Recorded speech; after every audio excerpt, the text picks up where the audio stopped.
Today we're going to talk about the McClellan-Kerr Arkansas River Navigation System. This is a great asset to the state of Oklahoma, provides a lot of jobs and a lot of benefit to our state from this system. It started out in the 1960s when some people started thinking, how do we connect Oklahoma with the rest of the world? If you can see here on this map, Oklahoma is kind of landlocked. If we want to sell any of the products we produce here, things like grain or corn or even larger things, or things like heavier things like coal or zinc or anything that we get from the earth, natural resource that we have and want to sell, or even major large products that we produce, how do we get that to the rest of the world? We would have to load it up on trucks, transport it to a port like maybe Galveston or New Orleans, and then load it on a ship and take it somewhere else. Well, I started thinking, we have a river that runs right through Oklahoma. What if we could just transport this stuff on the river to the Mississippi River and then float it out here and go somewhere else? So in theory, we could load stuff up, heavy stuff, on barges and take it to the places in the rest of the world. And so that's what they're going to do, is they're going to create an Arkansas River navigational system. Comes through here, and then in theory we would be able to go out in service to basically any part of the world. The problem with doing that is the Arkansas River dries up occasionally. Times of drought, or there's not a lot of water coming through, and so there's not always constant water on the river.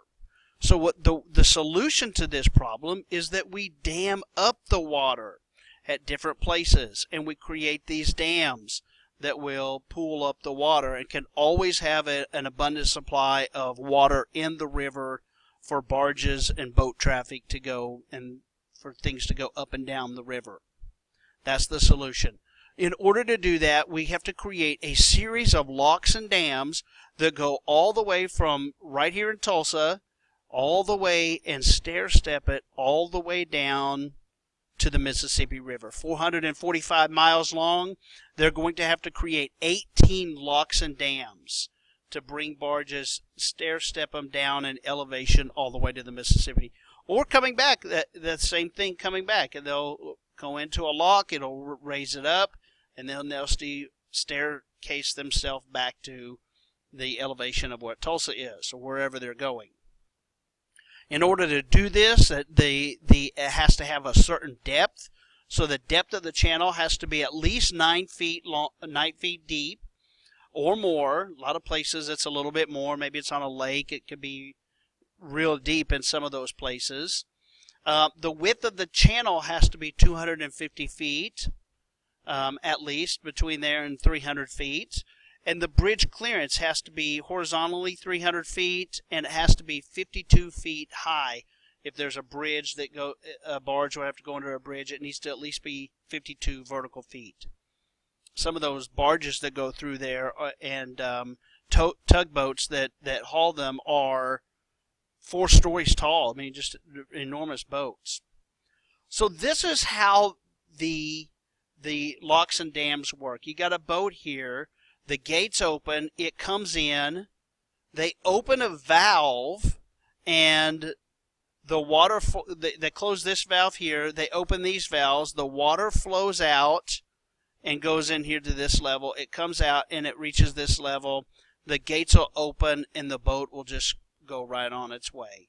And the same thing would happen if it's coming in reverse. The barge will come up to right here, or boat, the gate would open, it would come here, and then they would open this valve, it would fill up, and it would float the boat to the top level here, and then it would come out this way. So that's the process of how a boat would come through a lock and dam. Lots of benefits to having the navigational system here through Oklahoma. The first one is it reduces truck traffic on highways. Barge transportation is significantly more efficient than rail or truck per ton of freight moved per mile. The benefits also include reduced noise, air pollution, and roadway congestion. So we'll take all this product here that we would have stored on trucks and going up and down our highways. We remove it from the highways and we load it up on these barges, and it just has a tremendous benefit. One barge, one of these barges, can carry the equivalent of 15 rail cars or 60 trucks. 3 or 4 of these things go through the navigational channel every day. So think of the amount of traffic that is reduced on our highways because we have this navigational system. It's a great benefit to the state. If Oklahoma's 4.6 million tons of waterborne commerce were transported by alternative methods, it would require 185,000 trucks to do that type of transportation. The second benefit is it connects Oklahoma to the rest of the world. We can load stuff here on this barge and take it, literally float it on one piece of transportation, load it on a barge, and take it anywhere else in the rest of the world that has a port, which is most of the rest of the world. That's a tremendous benefit to the state of Oklahoma. Here's a process of one of these barges as it's going through one of the locks and dams here. The dam would be on this right side over here, and this major barge right here would just be pushing through here and traveling down the river. The third benefit to the navigational system is the economic impact that it has on the state of Oklahoma. In 2015, the entire system totaled 10 million tons that had a value of $3.65 billion. Oklahoma's portion of this, 4.6 million tons with a value of $2.2 billion. All kinds of things from iron and steel, fertilizers, chemicals, sand, gravel, coal, many other types of equipment that's made and just shipped this way from the area here in Tulsa.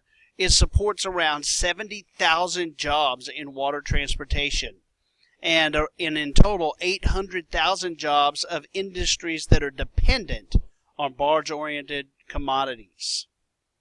The impact for Tulsa is at the port of Catoosa. This is one of the major ports here. You see here that the navigational system right here, the river is here, the barges are being loaded here in these areas, and a whole industry of people, thousands of people that go to work here every day to do the work for transportation. That's a huge impact on the economy of Oklahoma and particularly Tulsa County. The cost of the entire system to be built was $1.2 billion, an enormous amount of money at the time, but the investment back to the state of Oklahoma has made it very profitable for the state. And this is it being built, and it was finally completed in 1971 when it was brought public. Richard Nixon, the president at the time, came to celebrate its opening. Here's more images of the navigational system. Here's another image of one of the barges going through the lock and dam. Here's the dam side of the navigational channel, and here is the lock. And it would see right here, this is the upstream area. It's going downstream here because it's a higher elevation. Then it would come in here to the lock, and then it would lower this down to this new level, and then it would go out and travel on down the stream here. This is a young man sitting on top of the navigational channel on one of the barges, and he has a job of probably tying up to the locks to make sure that it stays in position when the water is either being raised or lowered. And they would tie those onto floating cleats to go up and down, so it could be so it would stay in one spot. The navigational channels also has a way of transporting large items, like this item right here, whether it be some sort of a heat exchanger or maybe a turbine. It's something that would have difficulty being transported on highways. You could take it up and down the navigational channel, and it can clearly go down very easy. There's other things that can be transported, like also this one time a U.S. submarine was transported up the navigational channel, the USS Batfish, which is in the port of Muskogee, and someone can go and view that World War II submarine right now in the port of Muskogee. There was an event that happened in 2002. One of the barges ran into the I-40 bridge. It totally collapsed the bridge. This is to really stress the importance of having people that are really qualified to be able to drive these barges and in good health, and the practice of monitoring these guys as they operate this. The bridge collapsed and really early in the morning, and the cars didn't see that the bridge had collapsed, and they flew over the side. 14 people died, 11 others were injured when automobiles and tractor trailers fell from the bridge. And that was the one event that happened with the navigational channels. It really stresses the need to have good qualified people being able to operate these tugboats up and down the channel. This last one is instructions on how to lock through the navigational channel. If you would like to go through it, anybody can do it. You can do it either from a boat, maybe a bass boat or a pontoon boat. You can go through almost any type of thing. You can go through a raft or even a kayak. You just pull up to the lock and there's a signal. You pull the chain and you wait. And then as soon as it's safe for you to go through, they'll give you a green light to either pull in and it'll fill up with water or either lower with water, and then you'll go on your way. And so anybody can do that. So thanks for watching. I hope you learned a lot about the McClellan Kerr Arkansas River Navigational Channel.